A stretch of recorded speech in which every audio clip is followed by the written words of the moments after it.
조객록. 그러니까 이 책은 책인데 일반 책이 아니고 초상이 났을 때 조문 온 사람들의 그러한 명단이 적혀 있는 책입니다. 이게 이제 고서점에 갔을 때 이 책이 있으면 살 리가 없었겠죠. 좀 불길하기도 하고 꺼려지는 책인데 7-8년 전에는 이렇게 묶음으로 이렇게 있어 가지고 확인하지 못하게, 그러니까 이제 상술이 적용이 되는 거죠.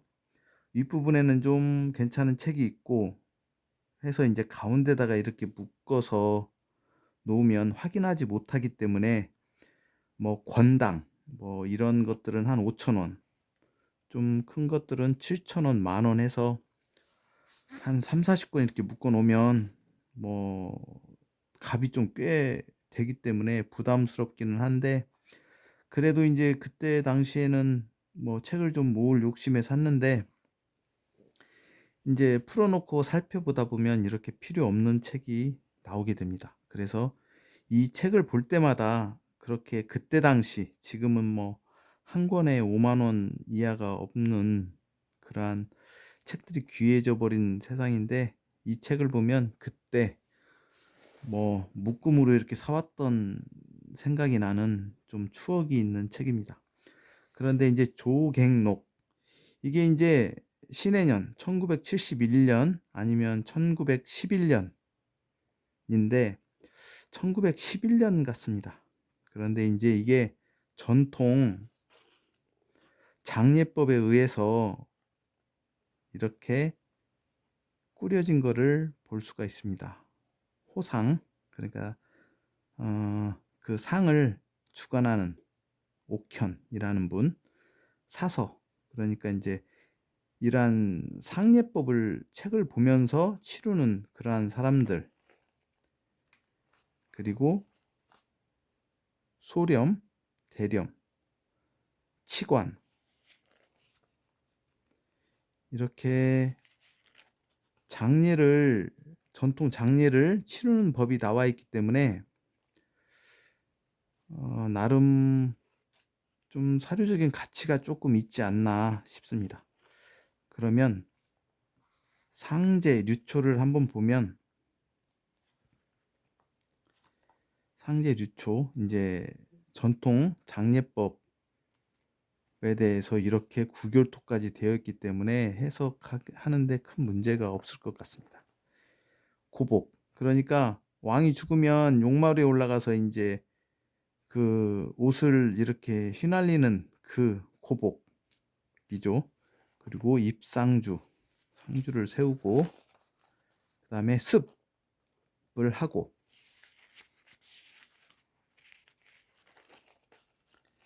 영좌, 그리고 소렴, 대렴, 성복, 문상,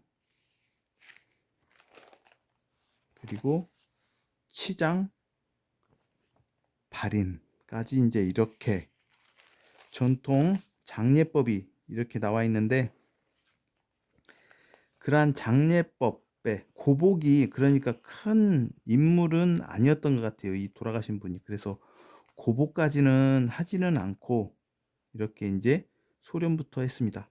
예전에 현곡 유영선 선생의 그 현곡집에 보면 간제 선생이 돌아가셨을 때 그 고복을 했는데 그 고복을 유영선 선생이 했거든요. 그래서 이 책을 보면 화도 신종 기사, 그러한 내용을 보면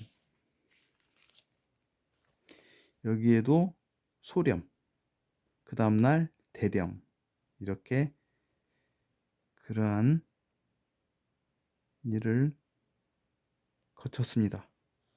전통, 그러니까 간제 선생은 1922년 이렇게 전통 장례를 치렀고, 이 조객록의 주인은 1911년에